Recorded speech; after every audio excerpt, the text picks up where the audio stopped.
En nuestra conversación de hoy vamos a abordar la economía de nuestra región y si lo hacemos es imposible no hablar de lo que ha ocurrido en las últimas semanas en Venezuela. Digo esto porque con la incertidumbre política que se vive en ese país tras la muerte de Hugo Chávez, pueden sufrir también las llamadas naciones cliente de Venezuela, como son por ejemplo Bolivia, Ecuador, Nicaragua y también Cuba. Vamos a compartir ahora una visión al respecto con el analista de políticas públicas sobre América Latina del Cato Institute en Washington, Juan Carlos Hidalgo. Muchas gracias por estar con nosotros. Buenas noches. Venezuela en este momento es lo que está sonando más fuertemente si estamos hablando de políticas económicas y también de política en general y de instituciones en Latinoamérica. Y junto con Venezuela, como decíamos, todas estas naciones clientes. ¿Cuál es su visión al respecto y qué cree que va a pasar ahí? Bueno, cualquiera que quede presidente en las próximas elecciones va a enfrentar una situación económica sumamente grave. El déficit fiscal en Venezuela el año pasado fue de aproximadamente 8.5% del Producto Interno Bruto. Se espera que este año la inflación alcance el máximo histórico de los últimos años por la devaluación que hubo. Muy probablemente vaya a tener que haber otra devaluación y esto hace de que la situación va a ser sumamente grave. Esto va a afectar definitivamente a los estados clientes de Venezuela. No importa si quede Maduro, que va probablemente continuar con el asistencialismo, especialmente a Cuba, o si quedara Enrique Capriles. En el caso de los estados clientes de Venezuela, siento yo que Cuba definitivamente es la nación más dependiente de este asistencialismo. Los subsidios petroleros y otro tipo de ayudas equivalen aproximadamente al 6% del Producto Interno Bruto cubano. Y es por eso que Cuba ha jugado un papel tan definitorio en la manera en que se ha dado esta transición post-Chávez y en la manera en que probablemente se va a llevar a cabo este proceso electoral.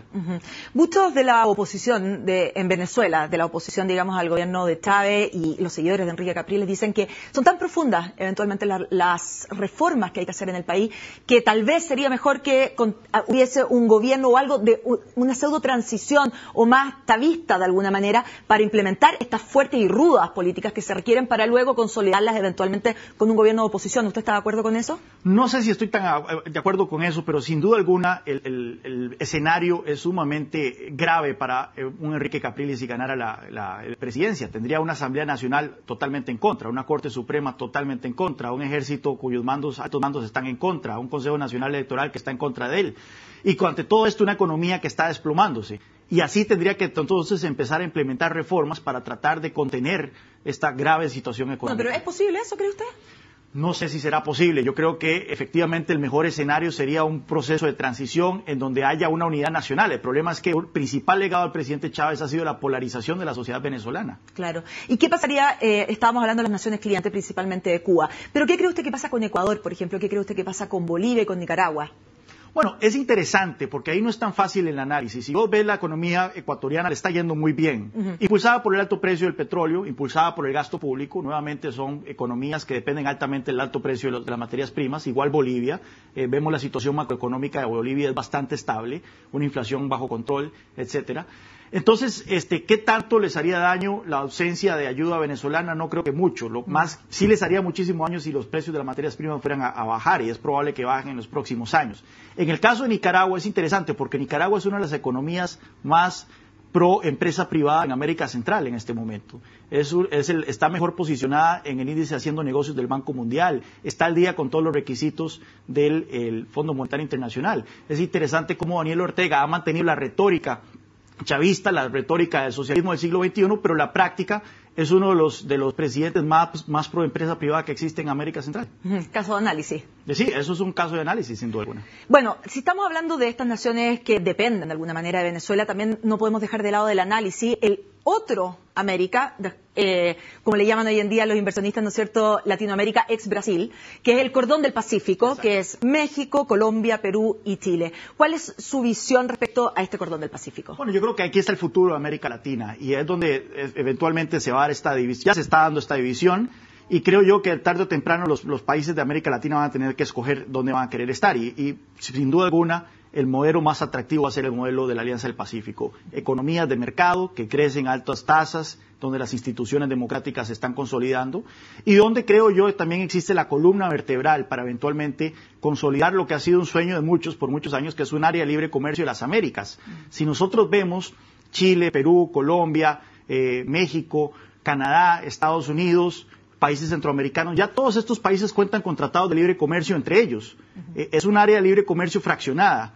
Lo único que se necesita son estos procesos de consolidación que están empezando a tomar estas 4 grandes economías latinoamericanas, que ojalá, ya se habla de que Costa Rica y Panamá podrían integrarse próximamente, y que ojalá entonces sirvan para hacer un área de libre comercio de las Américas de aquellos países que quieren formar parte de ella. Ollanta Humala se decía que iba a ser el nuevo Lula, ¿no es cierto? Y hemos visto que ha hecho políticas bastante prometadas. Luego tenemos la economía chilena, que ya la conocemos, Colombia se está abriendo bastante, pero ¿qué pasa con México? México ha vuelto el PRI, pero un PRI renovado, ¿no es cierto?, con Peña Nieto, pero está con un fuerte problema con el narcotráfico. ¿Cuál es su visión respecto a México? Sí, bueno, estamos viendo que la economía mexicana está creciendo a muy buen ritmo, a pesar de los grandes impactos que ha sufrido en la última década. Recordemos que sufrió la entrada de China a la Organización Mundial de Comercio, que fue un competidor directo en cuanto a manufactura, que lo golpeó directamente, la fiebre porcina, luego la violencia del narco, que afectó una industria crítica para México, que es la industria turística. Sin embargo, la economía mexicana está mostrando tasas de crecimiento saludables y parece que va a continuar en este ritmo. Y efectivamente, Enrique Peña Nieto está resultando ser una sorpresa. Un presidente del PRI que está entrando con los tacos de frente a los intereses creados, como el sindicato de maestros, arrestando a la maestra. Se está hablando ya hay un compromiso del PRI para abrir el monopolio de Pemex a la inversión privada. Y bueno, y el mundo de las telecomunicaciones. Y las telecomunicaciones, claro, con Carlos Slim.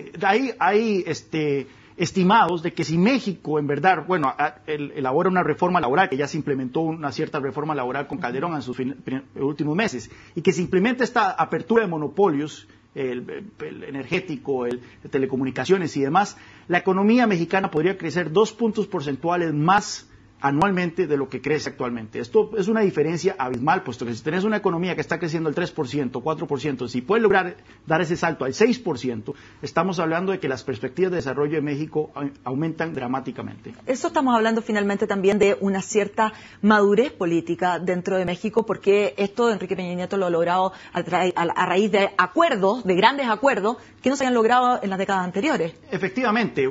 Es el problema con el PRI, ¿verdad? El PRI cuando está en oposición tiende a ser irresponsable, tiende a oponerse a las reformas, pero cuando está en el gobierno hemos visto por lo menos al final de la administración Zedillo, ciertamente con Carlos Salinas de Gortari y ahora con Enrique Peña Nieto, que es un partido que abraza la reforma.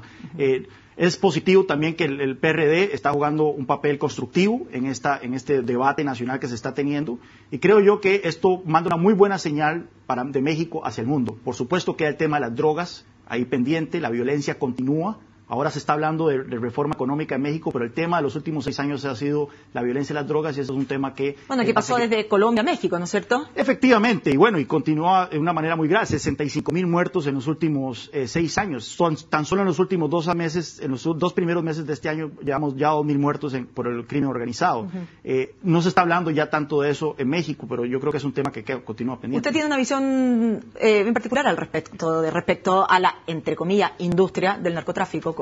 Así es, hasta el tanto no se legalicen las drogas, hasta el tanto no tomemos conciencia de que la prohibición es la que está alimentando el crimen organizado, creo yo de que nuestros países, especialmente los países de México y Centroamérica y la región andina, vamos a continuar sufriendo esta violencia.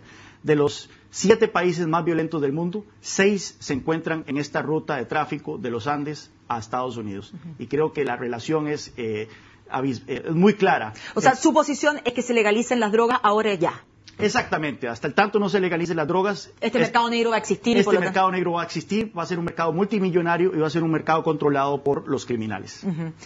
Seguimos hablando de Latinoamérica, ¿no es cierto? Y no podemos dejar de lado Brasil. ¿Cuál es su visión respecto a Brasil? Brasil con Lula da Silva hizo tremendas reformas. Se hablaba de este gigante sudamericano. Sin embargo, lo hemos visto bastante estancado y con problemas estructurales de fondo. Sí, Brasil resultó ser un gigante con pies de barro. En su momento despertó el entusiasmo del mundo entero cuando la economía creció un año 6%, y entonces se habló de que ya Brasil estaba finalmente despegando. Yo creo que Brasil estaba viviendo los réditos, principalmente las reformas que hizo Fernando Henrique Cardoso, reformas macroeconómicas, reformas monetarias que pusieron la inflación bajo control, que dieron estabilidad macroeconómica, y el alto precio de las materias primas. Si nosotros vemos las tasas de crecimiento de Brasil en los últimos 10 años con el precio de las materias primas, vemos que hay una relación directa muy fuerte. Bueno, como toda Latinoamérica. Exactamente, como toda Latinoamérica. Sin embargo, hemos visto que Brasil ha sufrido más que los otros países latinoamericanos, ha sufrido más que Perú y que Chile y que Colombia con este baja en los precios de las materias primas. ¿Por qué? Se necesitan reformas muy radicales. Brasil se habla del costo Brasil, que es el costo de hacer negocios en Brasil. Tiene el sistema tributario más complejo del mundo según el Foro Económico Mundial, altos impuestos, tiene altas regulaciones, es un país altamente proteccionista. Y bueno, y también hay un problema de corrupción generalizado en la clase política brasileña. Está el problema de la infraestructura también, que finalmente hasta ahora se está dando algún énfasis a la inversión privada en aeropuertos y en puertos. Sin duda alguna, Brasil necesita una reforma de lo que se llama el supply side, el lado de la oferta. Se necesita no tanto lo que ha hecho el gobierno de Lula o lo que está haciendo en este momento Dilma, que ha sido tratar de estimular la demanda con recortes selectivos de impuestos y con gasto social, sino tratar de estimular al sector empresarial con recortes permanentes de impuestos, recortes de las regulaciones, disminución del gasto. El gasto estatal en Brasil es del 40% del Producto Interno Bruto, es muy alto.